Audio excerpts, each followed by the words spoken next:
it's photography. Oh, I'm sorry. Actually, that was a typo on my part. I do remember that. Sorry, his speech title is Sugar, like sugar. Sugar Night. Sorry, this is tough. English is so hard. Sugar Night. Okay. Sugar Night, fasting, and an important photography lesson I'll never forget. Howard.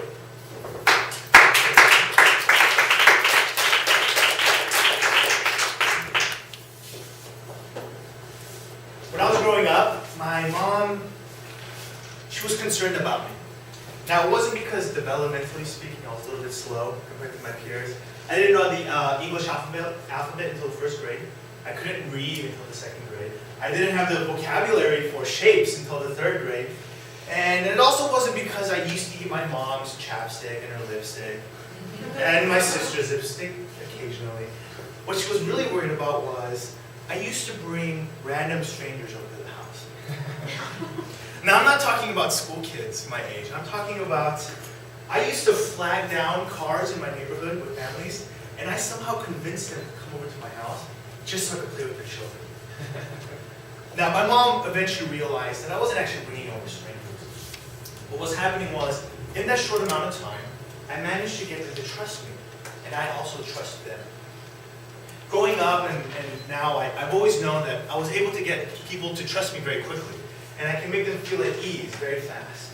And it's through these relationships that I'm able to motivate and inspire people. And so this brings me to my first picture. And I know what you're thinking. Why is there a picture of my mom, this old Korean lady, and Suge Knight? Suge Knight is the ex-CEO of Death Row Records. Thank Tupac, thank Dr. Dre. And if you don't know who he is, he's known to be a very mean person.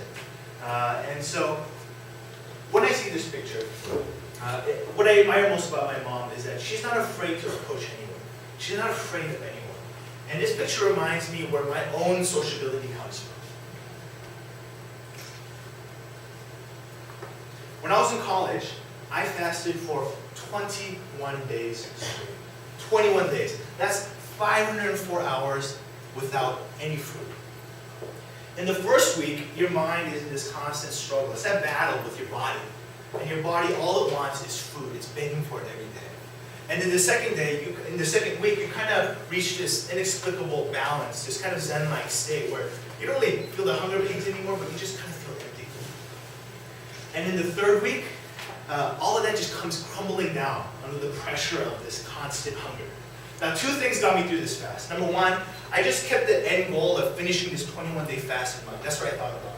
So in the daily grind, the daily battle with my body, I just thought of 21 days. That's what I'm going for. Number two, and this is going to sound crazy, this is going to sound masochistic, and very counterintuitive. I watched Food Network for breakfast, lunch, and dinner every single day of my fast. And if I couldn't sleep at night, I just turned on a little bit of Food Network to fall asleep to someone cooking or talking about food. I know it sounds crazy, but I actually learned something from this experience.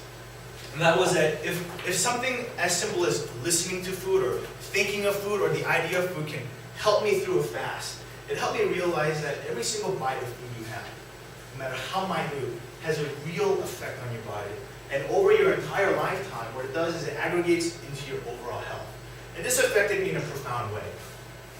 I changed my diet entirely. I began exercising, although recently I haven't been exercising. I do need to get back into it. And it completely changed my perspective on food. And I shared this new perspective with my family, and in particular my sister. And my sister is an image consultant. She's a life coach, and as of recently, she's now a person that helps other people work out. What's the word? Physical trainer. Physical trainer. She's also trained in that. And I helped share that passion with her. And this is my next picture. This is her at a bodybuilding competition last year in Seattle. She competed in the bikini, obviously the bikini division. And the whole point of this story, the point of this picture is that when I'm passionate about something, I like to share that enthusiasm with people around me. If you guys don't already know, I'm from Seattle. And no matter where I go, I take a piece of Seattle with me, whether I like it or not. So when I've been traveling in Asia, everywhere I've gone, without fail, it rains, no matter where I've gone. So when I went to northern Thailand this past December, Seattle decided to head along. So, and on top of that, what made it really bad was that I also recently bought my first DSLR camera. So I was very excited, very, very excited to take pictures of the mountains. So you can imagine my disappointment when this is all I could see. I couldn't see more than 10 meters in front of me. It was raining. The fog was ridiculous. I didn't know it could ever get like this. But as we were going up the mountain, suddenly the fog just disappeared, just out of nowhere. We weren't there anymore. It was a totally different world. The mist cleared, no rain, and all I could see was a sea of clouds and the tops of mountains. It was literally like looking at islands floating in a cloudy infinity. And I learned a very important lesson about photography, and that is this. Some photographers, when they take pictures, when they get bad weather, they think, oh shucks, this weather sucks. I can't take good pictures. My day is ruined. My life is ruined. What do I do? There's nothing I can do. No pictures. Other people will see the same bad weather and say, you know what? There's an opportunity in this bad weather to find something beautiful.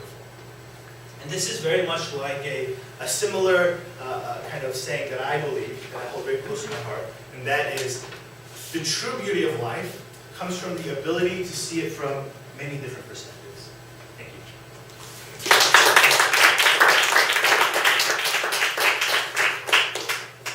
All right, thank you. That worked.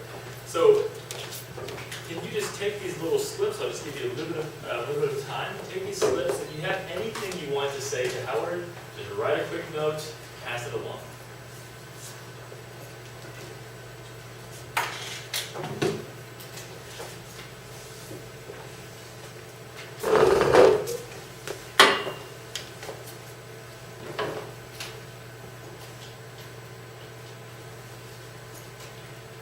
While we are waiting for you to write your notes, we're going to go on to our next speaker. Our next speaker tonight is our Area 10 governor.